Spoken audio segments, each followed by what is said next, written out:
The Silent Partner.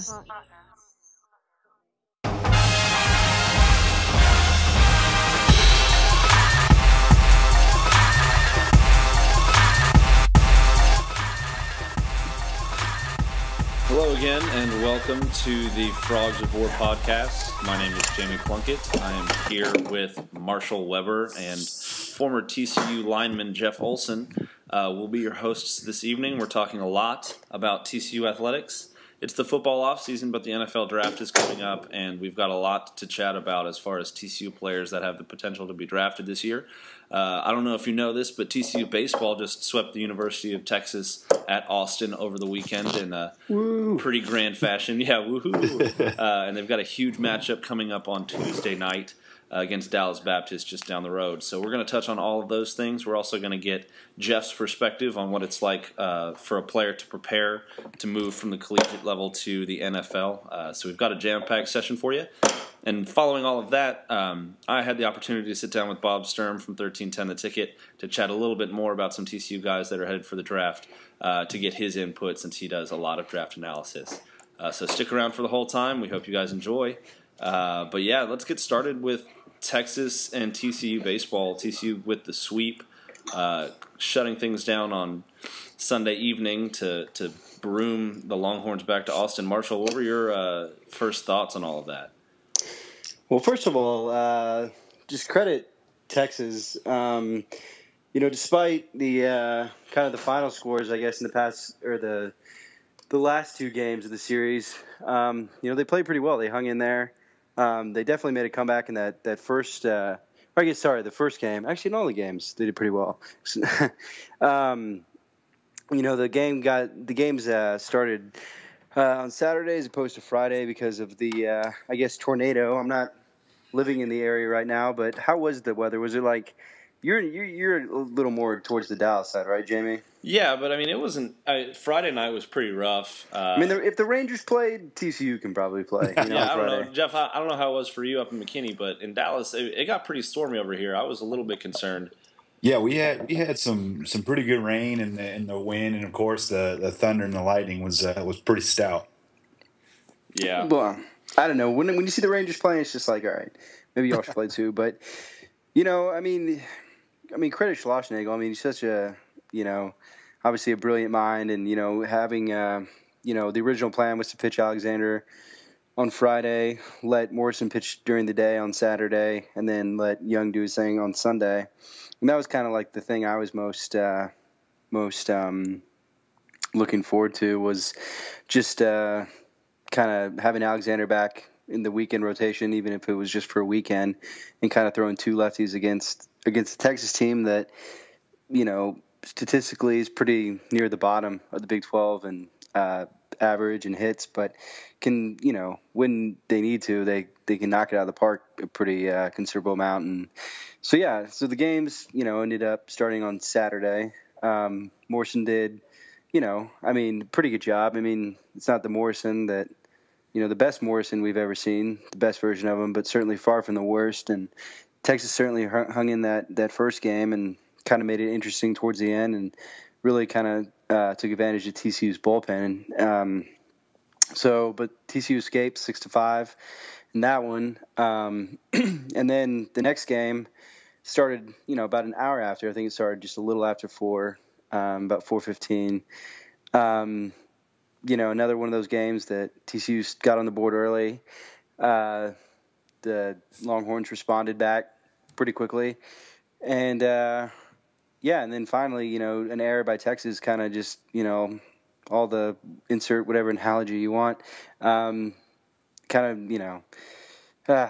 running short on analogies, but whatever. TCU ended up winning pretty big, 11-6. It kind of reminded me of the game against Oklahoma State, that Sunday game where, you make an out in the inning, you limit a big deficit.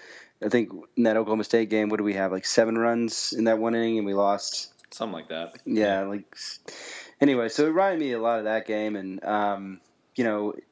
for as much as, Texas gets about their hitting, they did real well. They had more hits than in the series than most thought they would. So they hit the ball around. They definitely gave themselves a lot of chances to win at least one game of the series.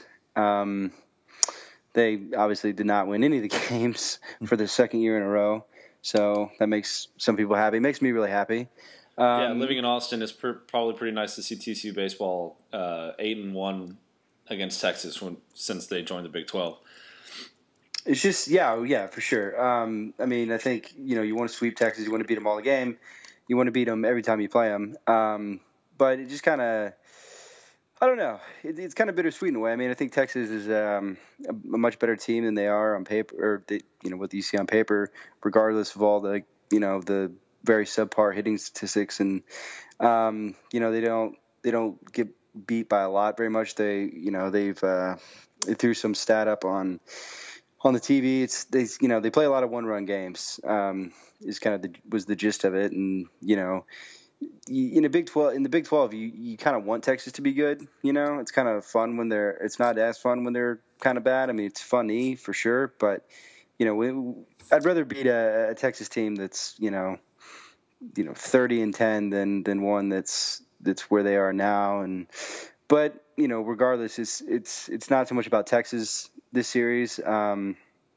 Normally this would be a pretty marquee matchup, but I mean, TCU did what they needed to do. They swept a Big 12 team, got 3 Big 12 wins, made up a little more ground on Oklahoma State. Kind of got Oklahoma just behind us, kind of nipping at our heels. So now, moving forward, and there wasn't really much in the Sunday game. I mean, it was a 7-1 win. Evan Skoug did really great. Connor Wanhanen did really well too. I mean, he's as one of the I think the third best batting average for Power 5 hitter in all the country. Leads the Big 12 still.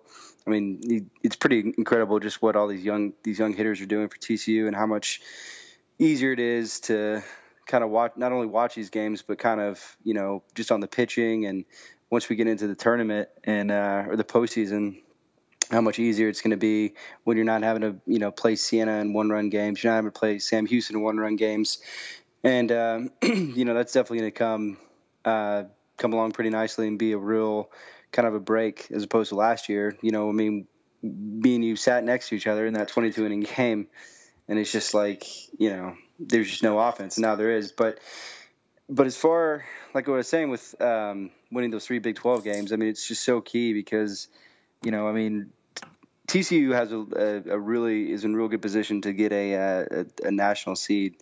But if Oklahoma State wins the regular season outright, and then TCU doesn't win the tournament after that, they may not get a national seed, and it's a little harder. I mean, TCU's only lost, I think, 2 games at home this year, so being able to have that home field, and actually I think both were against Oklahoma State, so having that home field in the postseason is definitely crucial. So finishing strong is I mean, obviously really key, but they don't have to win every game, but winning the majority would obviously help. I mean, they have West Virginia this weekend and Dallas Baptist tomorrow. And then after that, they have Kansas with one more game against Abilene Christian, the last Tuesday night game of the year. And then they finish off with Oklahoma.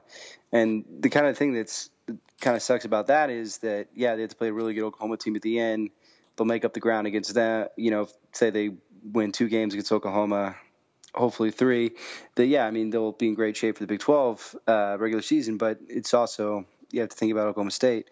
Oklahoma State only has Oklahoma left at a neutral site. I think they're playing 1 game in Tulsa and 2 in Oklahoma City.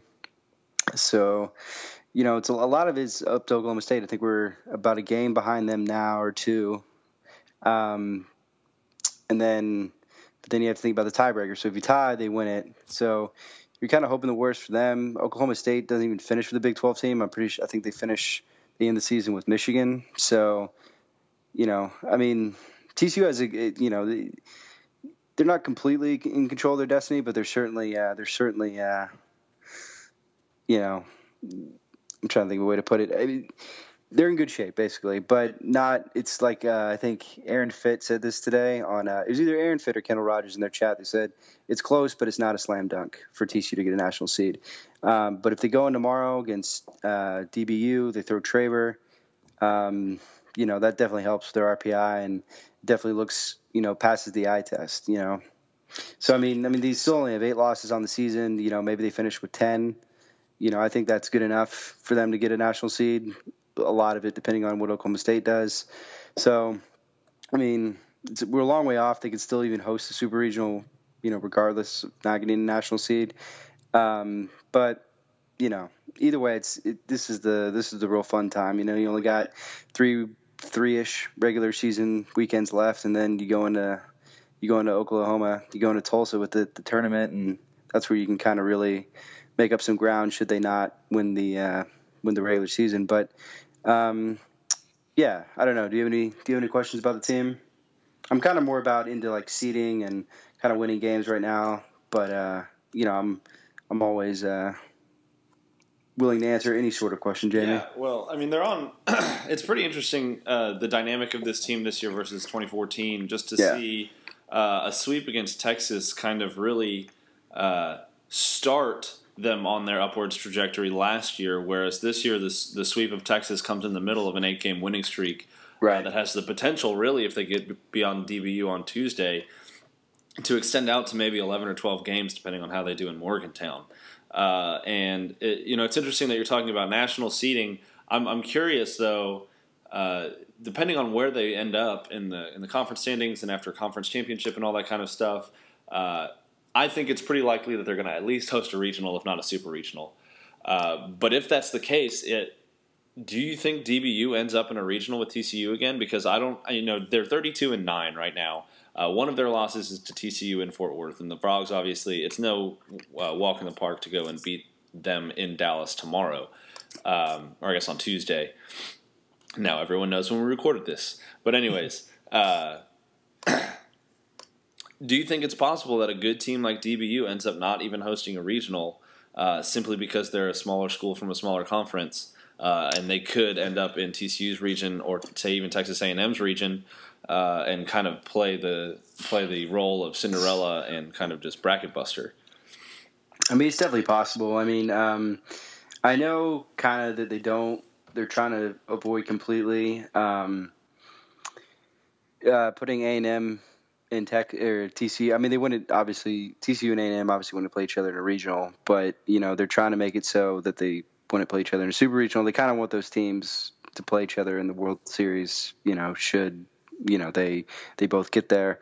And I was thinking about it a lot today. Actually, I think I don't really foresee DBU. Like you said, it's definitely possible that TCU, they could be in A&M's regional or TCU's regional, but ideally for TCU, I think if it were to end today, and probably the likelihood is that they would play each other in a super regional. DBU and TCU would. I mean, that would be, they'd probably be in separate regionals, and then hopefully what would happen is that, with DBU's record being a, more or less a top 15 team in the country, that they would have enough, power to at least host their own regional, despite them being a really small school, and then feed into the TCU super regional. And I mean, like I said, TCU's only lost, I think, pretty sure they've only lost 2 home games all year, and so having that kind of home field advantage against a team that you're very familiar with is a pretty ideal situation. I mean, look at last year with Pepperdine. I mean, like you said, different team. The team this year hits a lot better, significantly better than the team last year. Scores, nearly a whole more run. I mean, last year I think they were in the low 5s, 5-2. Now it's 5-6, 5-7 runs a game. Like not 5, 6, 7, but like 5, 5.5, 5.6 runs a game. So not only being a team that's scoring more and has a pitching staff that is comparable to last year, playing a team that you're familiar with, as opposed to last year where you don't really know a whole lot about Pepperdine, but knowing DBU inside and out and possibly getting them in a super regional would be pretty ideal. So I think to answer your question, I think it's definitely possible we could play them at a regional or any point in the postseason. But hopefully for them, they finish strong, get the power to host the regional themselves, and then TCU finishes the way they want to, and are able to host a super regional, and hopefully it's against DBU. That's who I want. The scariest regional I've seen, like kind of preview, the one with Arkansas. I saw one with Arkansas. That one was pretty not scary, but probably not one I want. There was one with Rice. That's probably kind of more on the page I want. Just like we said, we played Rice already this year. It's kind of nice to be able to play a number 2 team, seed team that you have some familiarity with. After that, but here's the bright side for TCU. Think about the top 10 in college baseball right now. You have UCLA, who TCU beat. Vanderbilt, outside looking in. TCU beat them. They're good against good teams. They beat DBU once. They'll probably beat them again tomorrow. Traber, that's the kind of guy you want against DBU. So, they play well against good teams. They laid an egg against Kansas State. I don't think anybody's denying that. So I'm not afraid. I don't think TCU fans or players or Schlossnagle is afraid of teams like Vanderbilt or UCLA, or you get further down the line and you have to play some of these SEC teams like A&M or LSU. It's like they come to play, and they, with their pitching, with experience like Morrison and Young, and as well as all these young guys hitting. I think this is a team that will definitely go deep. Should they, sorry, I'm kind of jumping around my words, but especially if they get a super regional and they get some home field, a place where they play really well, feed off the energy of the crowd. The sky's the limit for this team, especially if they do that, they get, they play well at home, potentially in a super regional, go to the World Series, a team that's scoring more runs, comparable pitching to last year. There's no reason why this team shouldn't be in the final in June. So, yeah, it's, there's definitely a lot to look forward to. There's a lot of potential, and we saw that almost come to fruition last year with that team. So it'll definitely be interesting to see how the season finishes out. I know, Jeff, that you follow TCU baseball a little bit also. Do you have any hot sports opinions about how this ball club could wind up this year? You know what? I really don't. Marshall kind of covered everything in, out, and sideways. And, just looking back on the weekend, no matter how well Texas is doing, Texas is always one of those schools. It's always good to come away with a couple wins, if not the sweep. So they're the traditional powerhouse, and just being able to, beat them up a little bit, that's always a good feeling. And it is kind of interesting because you kind of look at, the whole scope of UT athletics, and knowing they're, replacing head coach at 3 different major sports, and it's definitely a transition period for them, and it's kind of nice. You'll be in the little school a couple hours north, being able to show that we can hang with the big boys, even though they may be in a little transition period. But Texas is always going to be good and have that power behind their name, and it's definitely good. But I really like how we're playing ball nowadays, and I love watching Young play baseball. He's a nice little pitcher, and then obviously Riley coming out to close out the games. It's always fun to watch. Yeah, it's a good time to be a Frog baseball fan, that's for sure. Yeah, it definitely is, and I think we've all hit on it. It's an exciting time, and there's definitely a lot of potential there with this pitching staff and improved hitting for this team to get at least as far as the 2014 squad did. Absolutely. And that's coming up. That we're in the middle of that season, but it's off season for TCU football. In 12-1, Chick-fil-A Peach Bowl win in the most dominant of fashions. Unfortunately, though, there are a lot of seniors on that team, and some of them are getting ready to go to the NFL. And so before we get into those guys specifically, the Dawsons and the Kevin Whites and the Chucky Hunters and the Teos and the Hackett's and all of those guys, Jeff, you were in a unique position to speak on this because you have gone through this process of preparing to go to the NFL. And so I kind of wanted to get your input a little bit on exactly what that process is like from a player's perspective. How do you prepare for a pro day? How do you prepare for an interview with the team? How do you prepare for an individual workout? And then ultimately, how do you prepare and get your body and your mind ready to move on to that next level where things are definitely kicked up a notch? Well, the biggest transition any, soon-to-be rookie in the NFL is going to feel is that, you really don't have that, much of an off season, from your last game. The majority of the guys go straight from, they'll go home for a couple days, and then they'll go straight to wherever they're training. Like if they're in California or they go to Florida, some people go down to Houston, they go straight from that game to working out. So they really don't have very much time for their bodies to recover. So the biggest change is, immediately is going to be that, how your body is able to continue to get stronger, continue to get faster, while at the same time recover from playing your last collegiate game, and that's been probably the toughest thing that these guys will face. But for me personally, I hurt my shoulder my senior year in fall camp and kind of played through it all, and the whole season with the partially torn labrum in my right shoulder. So I got that fixed in January. And then, from there, it was just doing as much as I could, trying to do the bench press, even with a bum shoulder, and, still trying to get faster in the 40 and, be more agile in the, the 5, 10, 5 in those drills. And I was very fortunate, to be able to stay at TCU under, Coach Summer and his staff. And, they really know your body, especially after having been there for 5 years, and they know how you react to certain things. They know what to expose you to and what you to, keep away from.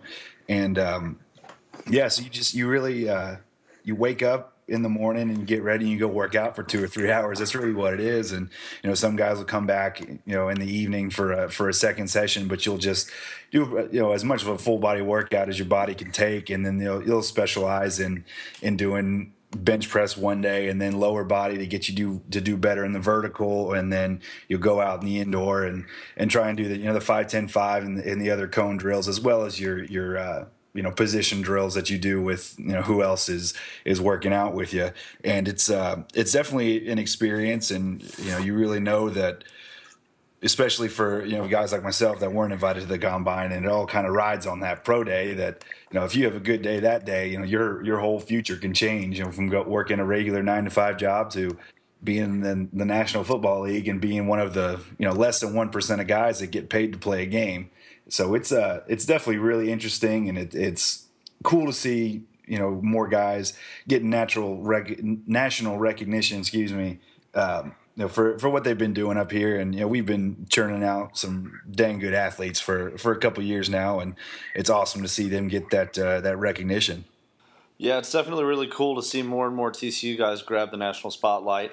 Unfortunately, though, there have been a few instances this year where guys like Paul Dawson have gotten some negative attention for his. He had a pretty rough pro day, or not a pro day. Excuse me. He had a pretty rough combine. There are these conversations around his character and just the kind of person that he is, and as someone who's still on the outside, personally, I hadn't heard anything about that during his time at TCU, and Coach Patterson has mentioned his tardiness at meetings and that kind of thing, but you knew this guy personally. You were in the you went to battle with this guy. And I can't imagine a guy who was really of poor character sticking around very long on a TCU team. So I guess we'll start breaking down individual guys with Dawson. Tell me a little bit more about him. Well, yeah, I didn't actually get to play with Paul. He came in because he was a JUCO guy, so he came in right after I left. That's right. But I've spoken with him and obviously watched him play, and as far as the character concerns, I can't really speak on it because every time I've spoken to him, he's been nothing but receptive and He calls me sir, which still kind of wigs me out a little bit. I make sure they know not to call me sir, but he just seems like a good dude. But as far as his combine's concerned and his pro day, whatever his numbers are, it really doesn't matter what he does when he's standing around in compression shorts, because when he puts on that helmet and the pads, that dude can play. And that's really all that matters. And a lot of the scouts they take that into consideration. If somebody runs above a 5 in the 40 or something, they'll take notice of it. But his game really speaks for itself when you watch the film, and some of the stuff that he does is just out of this world. And some of these moves he's making on guards and making plays in the backfield, you really haven't seen a guy like him in the college football this year. And so I think that's any doubts they had for his, I guess, quote unquote, poor performance in the combine will be completely overshadowed by his play in the tape. Yeah, definitely. I mean, when you look at a guy who was in a defensive system that only really has 2 linebackers on the field at any given time, the fact that he was able to cover as much ground as he was and be as active in the backfield as he was and still in pass coverage at times, I think that's more of a testament to a guy's lateral speed and foot speed than anything else, kind of like you were saying. Definitely, yeah. He definitely did a lot of things kind of reminiscent of a Darrell Washington, one that was just kind of a physical freak, and you had to account for him on every single play. Yeah, definitely. And I think it's pretty likely from all the things that I've read that negative rep that he's getting, almost that negging kind of, is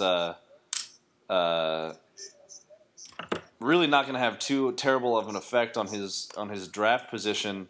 I think he's still slotted to maybe go in the second round, early second round. I would be absolutely ecstatic if he dropped all the way to the 60th pick, so that the Cowboys would be able to pick him up. I think that would be fantastic. But yeah, I don't think that all of this negative conversation around Paul is going to affect his draft status too much. And like you said, once he puts the helmet on, he's going to prove all of these guys. He's going to prove to everyone what he's capable of doing on the football field. Definitely. There are a couple other guys though that I wanted to talk about. Kevin White. Filled in, I guess saying filled in for Jason Verrett is almost a disservice to the kind of season that Kevin White had. Shutting down the other Kevin White pretty well. He had a couple rough games here and there throughout the season. Everyone in the TCU secondary had a rough game against Baylor. We won't get into that too much. November 27th, just November 27th, right? Okay. But people have questions about his size, and I have questions about his size at the next level. He's only 5'9". He's about 180 pounds soaking wet. And I know that people are valuing cornerbacks higher in the NFL. I know that, with the game getting a little bit bigger at wide receiver, it could be more difficult for a small corner like Kevin to break in. But what kind of path do you think Verrett laid out for him, and do you think that he's going to be a guy that could be maybe a nickel corner at the next level? Yeah, I was talking about this with somebody a couple weeks ago, and I really think Kevin's going to be one of those, probably just I don't know how anybody's going to draft or anything like that. I could see him being as high as the 3rd round.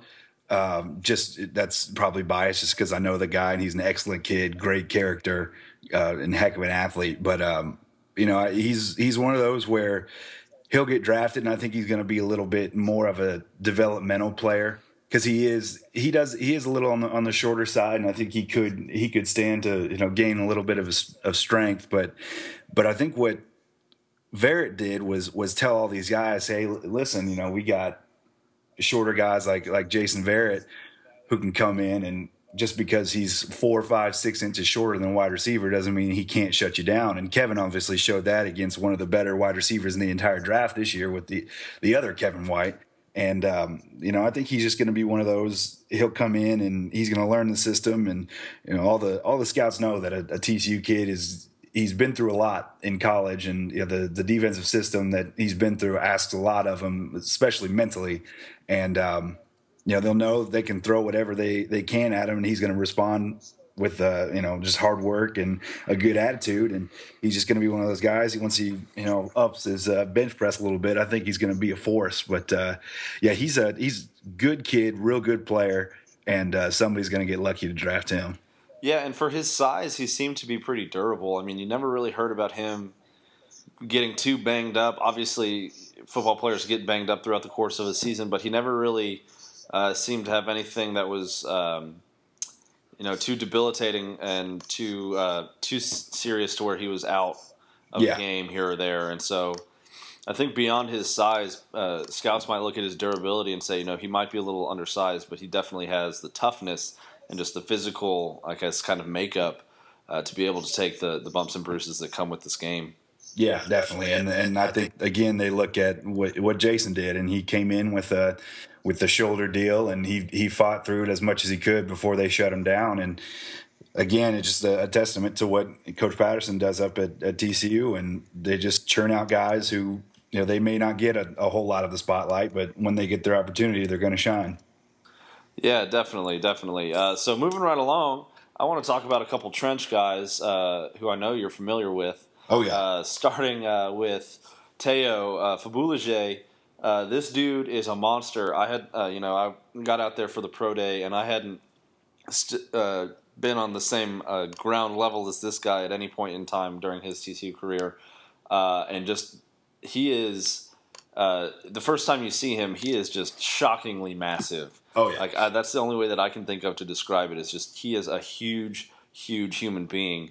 And I heard him talking to one of the San Francisco 49ers scouts that was there, and the guy was complimenting him on how good he looked because he had dropped about 40 pounds. Oh yeah, and it's astounding to me how big this guy is.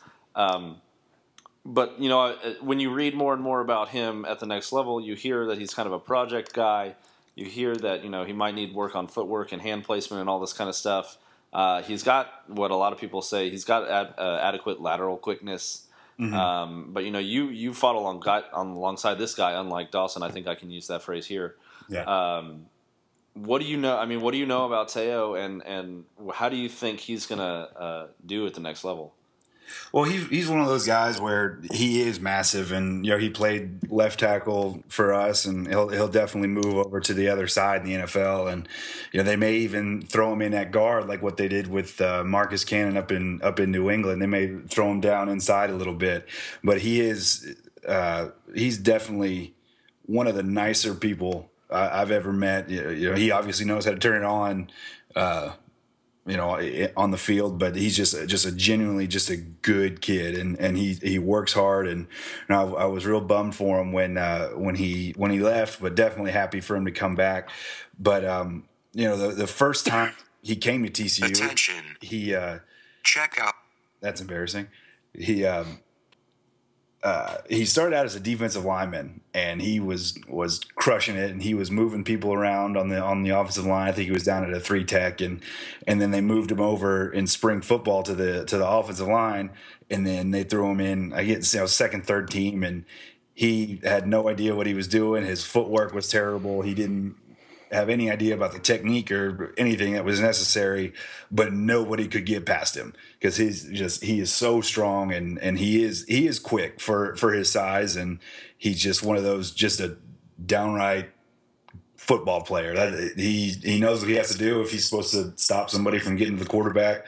By God, you're not going to touch the quarterback if he's in between you, and it's good to see him see some success, and he definitely had some struggles there when he transferred out, and working 3 jobs, and his mom incarcerated, and just to see him get an opportunity really makes my heart smile, because he's just a genuinely good kid, and I know when he gets his opportunity, and it will be coming up soon, that he's gonna make the most of it and understand what it takes, and I'm just real happy for him. Yeah, it's amazing what some of these guys overcome.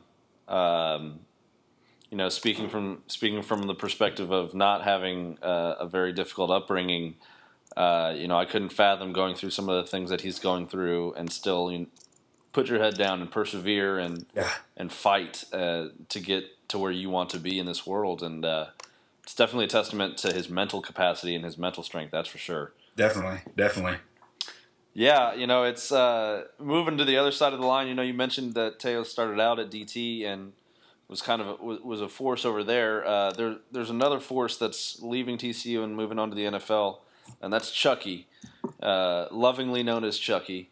Big shot. He is one of my favorite guys, I think, that's been on a TCU football team in the last few years. Another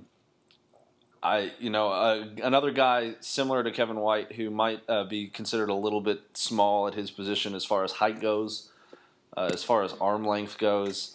But there's no doubt that this guy has incredible athletic ability. I think he ran a sub 540 at Pro Day. He's got some crazy chicken legs for as big as he is, from what I noticed. But tell me a little bit about Chucky. I'm assuming that you guys had some decent battles in practice every now and then. So tell me a little bit more about him and what you think about him. Yeah, you definitely hit the nail on the head, especially with the Kevin White comparison. He is undersized, and he is kind of that bowling ball kind of physique, but he even with those little chicken legs, he can bring some power. He's got some good moves, and out at the Pro Day, and you see other things doing the bag drills, working on his swipes and his hand game. He has the skills and the talent to do it. He's just going to need to find somebody who's willing to overlook how short he is, but the heart's there, the motor's there, the strength is there. It's just that size thing, and there's something to say about guys who are undersized. I was a little bit undersized. Jason Verrett's undersized. They look at Andy, said, oh, he could stand to be 2 inches taller. Marshall Newhouse, and now Marshall's got his little Super Bowl ring. There's a lot of guys that they say are too small, and all that is just a little motivational technique, and somebody who's going to take advantage of that is definitely going to be Chucky. And I'm not sure where I see him going. Again, not really looking at who needs what or how teams typically draft or whatnot, but I think he'll be a later round pick if he's not a preferred free agent. Get a nice little payday, but he's gonna open some eyes, and I know he did at the Pro Day. And another guy, I'm just excited to see good things happen to good people. Yeah, and I think defensive tackle is one of those positions where if you're strong enough and quick enough, people are willing to forgive being undersized slightly, as long as you're capable of pushing the pocket back and working to collapse the pocket and stopping the run. I think as long as you're still capable of doing those things, people might overlook being an inch or two too short for their liking. Definitely. As long as you can get the job done, it doesn't matter how. It doesn't matter how you look doing it. So long as you can get it done, that's all that matters. Yeah, definitely. Man, Marshall, you've been quiet over there, man. You got anything to add here? Oh, no, I've just been sitting back enjoying the stories. The wonderful conversation. Yeah, no, I mean, I think kind of what you were touching on, Jamie. I think it is my biggest hope that worlds can collide and that the Cowboys can draft probably all the players, because I think all these, every guy TCU has in this draft is something the Cowboys need. They need a safety. They need linebacker. They need them all. So maybe worlds can collide. If just one happens, then I'll be pretty ecstatic. I have a tradition, a somewhat new tradition of the Cowboys. Every year the draft, you get some wings and then some just really bad champagne, and then you drink in the first round and eat wings. I don't know, but last year I did too. I did it kind of twice for when Jason was drafted for the Chargers, because that was the first time that's happened since I guess would be Jerry probably for Indianapolis a few years ago. That was probably the last time a TCU player than Jason got taken in the first round. Is that right? Mm-hmm. Yeah. Yeah. So yeah, I mean, hopefully this year, I can get, kill two birds with one stone. Maybe, the Cowboys will pick up Paul in the second round, like you were saying, or, maybe even I mean, I think Kevin and Chris are both, because I know them personally, so I call them both by their first names.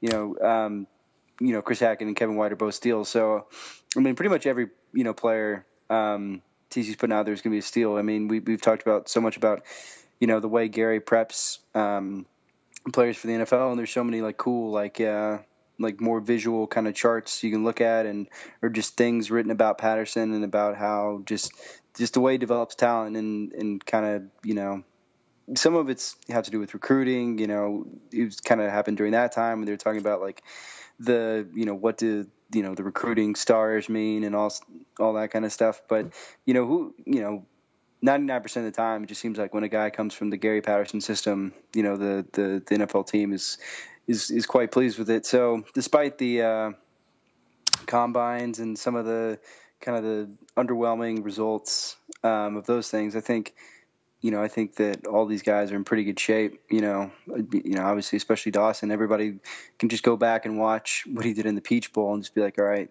that's the guy.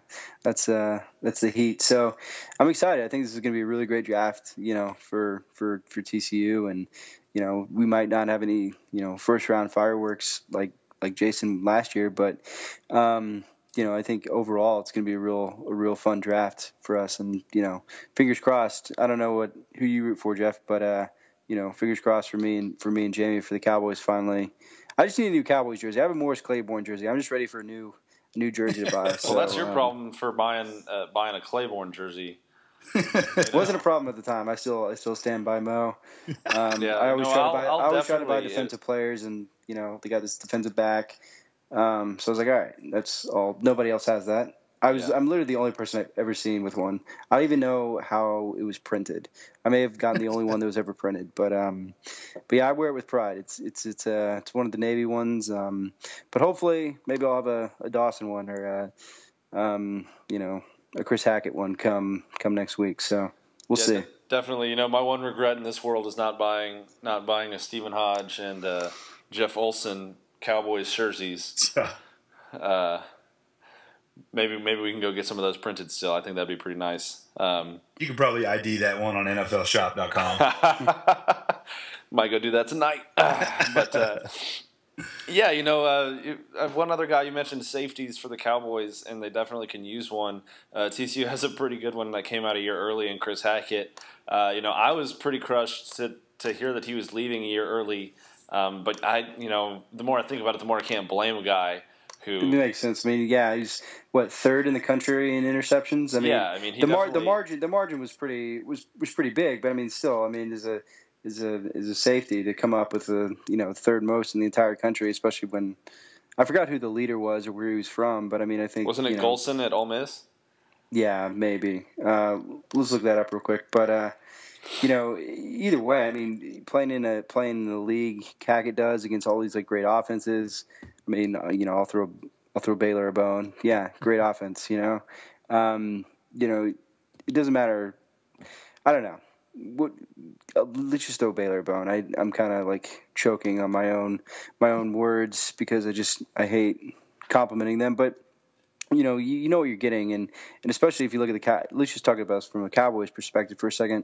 They love Big 12 guys. They got Dez for one, who is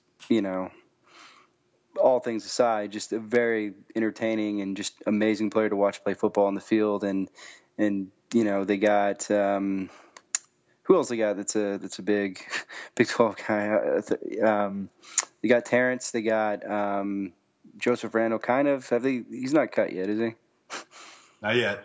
Not yet. He's still technically on the team, but they have a lot of faith in the Big 12. And especially just Hackett being in the back, their backyard. I think that's somebody they could definitely pick up in the later rounds, and I think that would be pretty ideal. But again, that may be just a homer pick. I don't know. What are you thinking? Where do you think round wise Hackett's going to go? Yeah, I don't know. I think maybe 5th or 6th. Yeah, that's kind of what he's projected, yeah. Yeah, but yeah, I just looked it up. Gerard Holloman from Louisville led the college football with 14, and Golson was second with 10. Yeah. So Hackett had 7, right? Yeah, he had 7, and you can't blame a guy for going out after 7 picks, and he passes the eye test. He's big enough. And there were a couple that he had they called back, so he should have like 8 or 9. Because there was one that he had and they didn't call it. I think it was against Minnesota, but I could be wrong on that. Yeah, well, I mean, our defense forced 5 turnovers against Minnesota, so it's they should have abuse at that point. been, I think it should have been 6, but nitpicking on that, but yeah, so Jeff, what do you think about Hack? You another guy that you've lined up with and spoken to personally and have a personal relationship with. I'm assuming he's another good guy. I feel like anyone who's been playing at the same position as Sam Carter for the last few years has to have had Sam rub off on him a little bit and just kind of be this elite etiquette guy as well as an elite football player.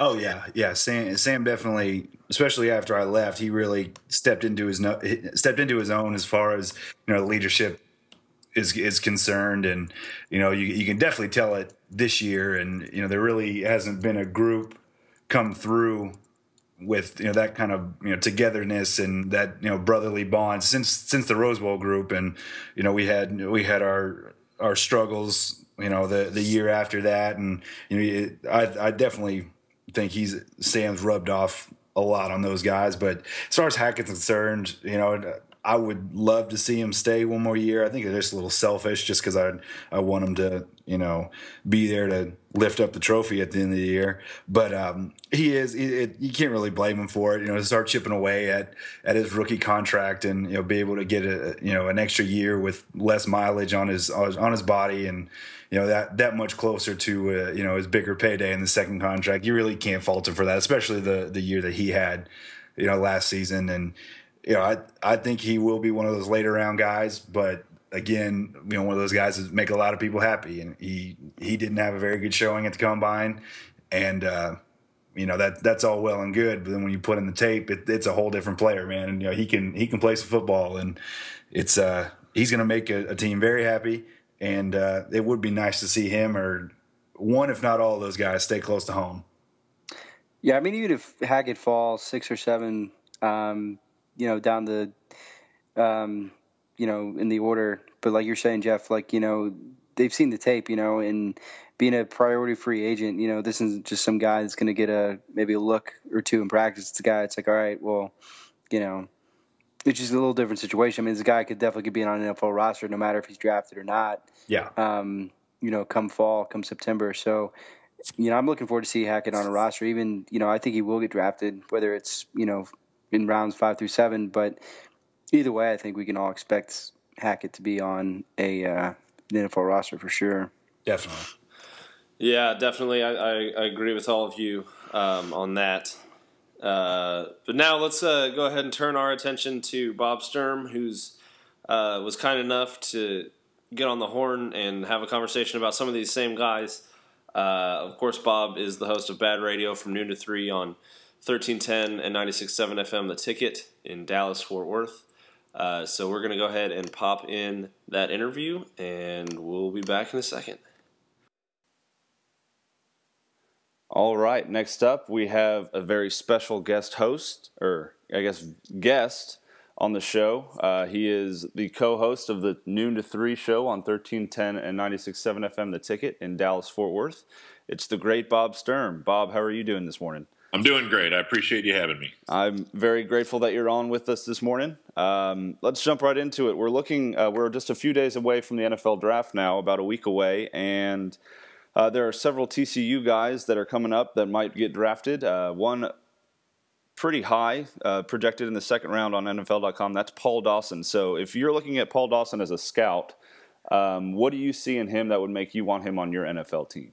Man, he's a guy I discovered, or at least in the draft process, I did pretty early, and I love him. I think what makes Dawson really impressive is just the fact that he's kind of one of those seek and destroy guys, and has really impressive explosiveness.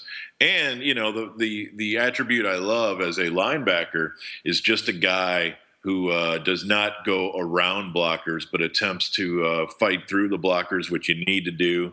You need to stand your ground in any sort of NFL defense, take on the blockers, and then try to almost, often you kind of give yourself up in the name of the play.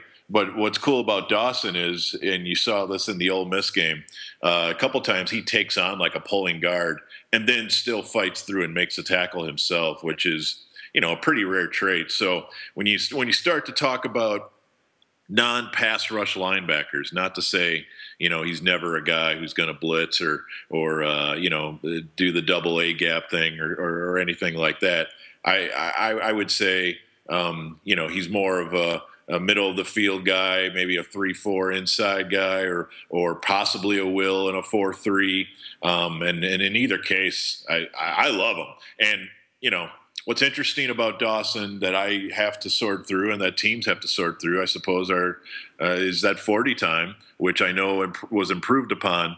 But he's kind of the opposite of Benardrick McKinney from Mississippi State, where I watch McKinney, and he looks really, really slow. And then he goes to the combine and runs really fast. And Dawson, I think, is the opposite. I think Dawson, on his game film, which for me has to be 90% of your evaluation, looks as fast as there is out there. He looks like a terror. And then when he was timed, it was slow. So, I'm certainly not an NFL GM. But for me, I want the game tape to look explosive, and then the 40 time confirms it. But, in Dawson's case, I'm not worried about his speed. I've seen him run and make tackles and freeze quarterbacks long enough to know he'll be fine. Yeah, his film, I think, speaks a lot more to his ability than his 40 time or anything like that. He tweeted out, that I'm not a sprinter. I'm a football player, so come meet me on the field. I think that reflects his attitude pretty nicely and his ability on the field. There's a question, though, and TCU fans kind of, for them, this came out of left field, all of this stuff about off-the-field issues and tardiness to meetings. We think that's been blown pretty largely out of proportion. But what do you think the general feel is around off-the-field issues with Dawson in the NFL? Well, this is completely speculative. Let me get that out of the way because I have actually reached out to some of my contacts to say what's the deal with all this because I was in his backyard for his years at TCU and I didn't hear anything about this and honestly it's the draft game and a lot of this stuff gets blown out of proportion, but that's what the draft is all about. And you really feel for the kids who are caught up in this improperly. I have no idea what kind of guy Paul Dawson is, to be honest with you, because all I've ever done in evaluation of him is pop in 3 or 4 or 5 TCU games and just watch him play Oklahoma State and Texas and Ole Miss and those games that I did. And so you don't get any idea of what type of dude he is.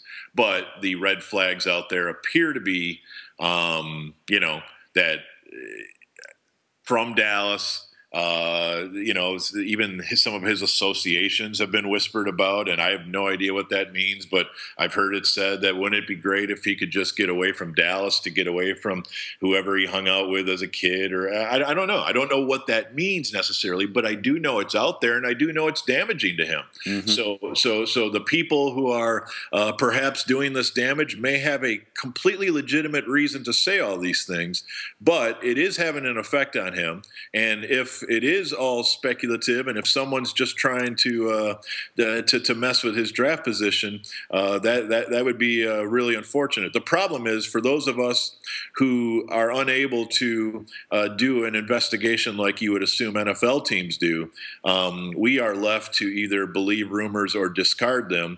And honestly, sometimes the rumors are completely legit, other times they're not, and there's no way for the public or even the media to know. So it just turns into a lot of parroting. You read this, so you believe it, or you whatever. And in the case of Dawson, again, I am completely guessing what kind of guy he is. And that's why if you're a team, you bring him in, you talk to people. And that's the weird thing about even talking to a team's coaches.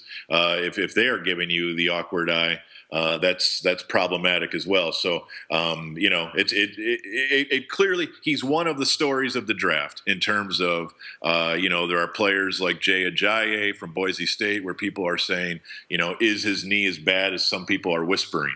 The one that just came up this week is Shane Ray from Missouri.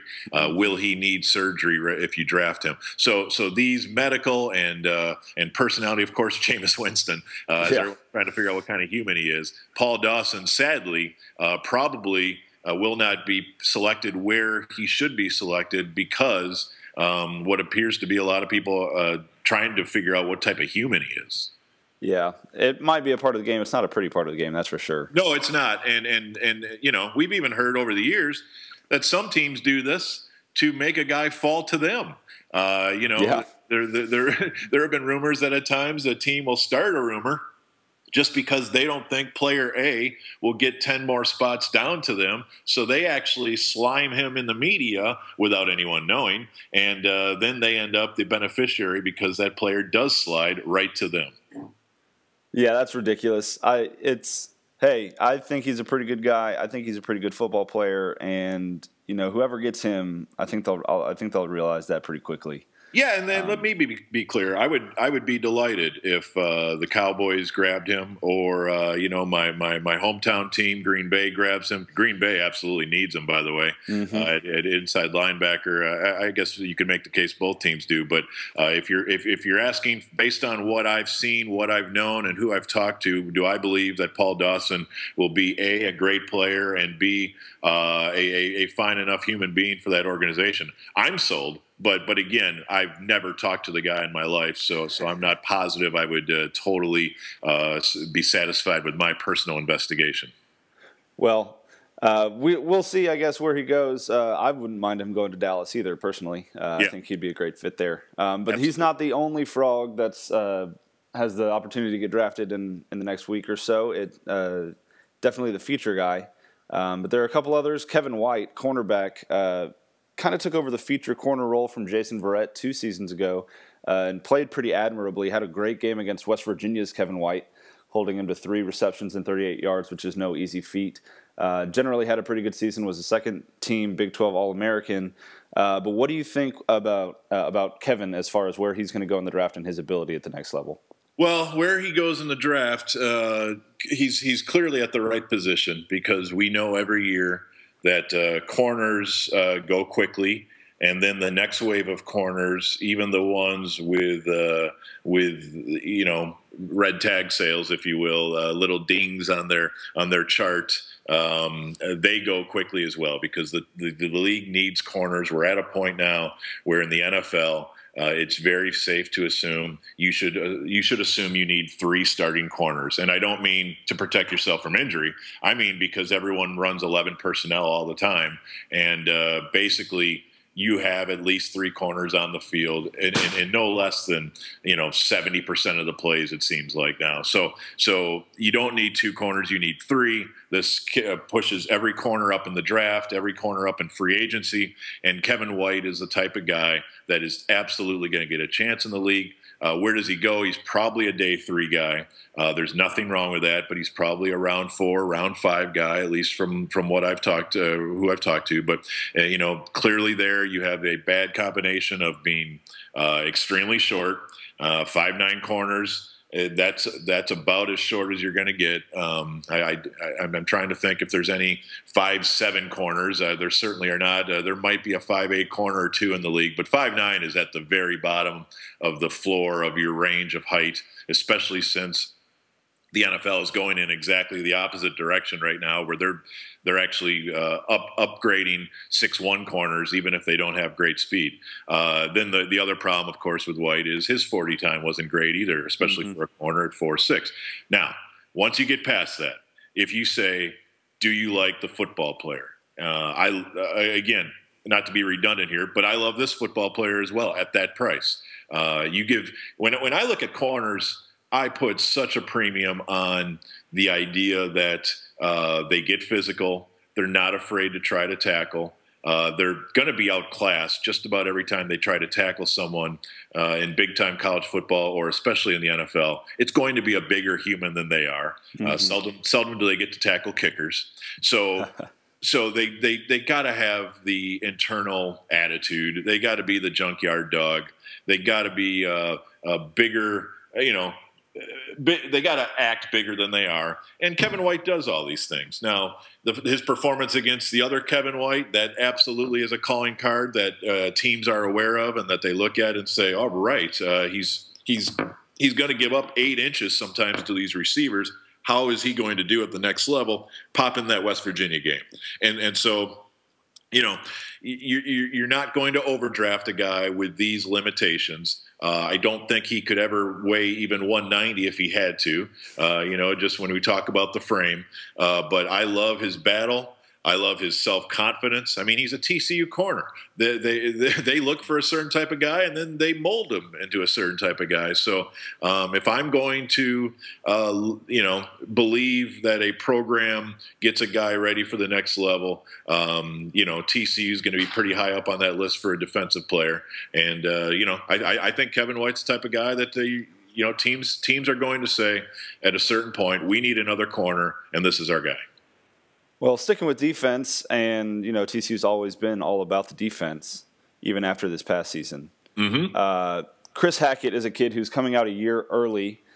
TCU fans were devastated to learn that he was coming out of a year early, but you can't really blame the kid after a 7-interception season, after the great kind of season that he's had. He's projected on NFL.com as a round 7 or priority free agent. Do you think that's what he expected coming out a year early, or do you think that he just did it because he didn't think he could have a better season next year at TCU than he had this year? Yeah, well, first I guess we have to ask if NFL.com is correct because I kind of lean a little earlier than that personally. Man, what a homer I'm sounding like on TCU podcast here, and just should have you on more often. Speak glowingly about all of them. I think Hackett is also a day 3 guy, but I wouldn't be shocked if he goes in the 5th or 6th. Maybe I'll end up looking silly on that, but you want to talk about a spot where the league it has a shortage. It's safeties with ball skills, and he clearly has that. And so he's demonstrated he can go get the ball. I think he has 12 interceptions over the course of his career. And also, I'm not saying is the greatest blitzer you've ever seen, but he's certainly capable of doing a lot of things the safety is capable of doing. What causes him some issues at times is, of course, recovery speed. The ability, and running a 4.8 didn't help again. I think he cut that a little bit at his pro day. But, when you have ball skills, when you have decent range, when you're a bit of a playmaker, I think you're going to get a chance. What bothered me about Hackett, and I would imagine you guys would probably concur, is seeing the Baylor game in particular does stick out where, he got caught. And this is easy. This is the whole Baylor offense. They're basically keen on a guy like Chris Hackett, watching him. Bryce Petty, you can see him watching Hackett, and he has the ball at the mesh point. And if he sees Hackett take a false step, he's going the 9 route over the top. And you could see that Hackett's false step probably led to some trouble in that Baylor game, especially late in that 4th quarter. Not to bring up a sore topic, but, teams obviously look at what sort of eye discipline does a safety have, and that's something he's going to have to work on. And you want to talk about gray area. Eye discipline is what makes a guy like Chris Hackett capable of making plays. So, they have to be willing to trust what they see and trust what they feel to go get those 12 interceptions and to go get those sacks and tackles for losses and big plays. So, they can be manipulated, and I've got news that the ball skills and the trickery of NFL veteran quarterbacks will probably make Bryce Petty's course look pretty elementary. But I think there's enough to work on. And, again, to go back to what we know about TCU players and what we know about guys like Chris Hackett, they can instantly come in and be one of your better special teams guys right away. So that's what you're looking for in the 6th round is a type of guy who can play on all your teams, go cover some guys, go bring down return guys, and then play on defense in a pinch in that first year and see if we can develop him into something better than that. But I'm pretty sure he's not a priority free agent, but I guess we'll all know in about a week. I suppose we will. I don't think I'm with you. I don't think he'll drop that far. I see him as a 6th or 7th round guy.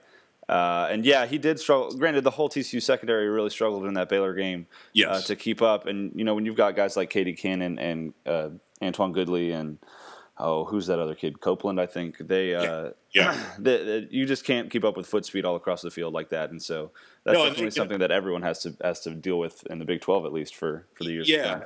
And I went back and looked at that game, and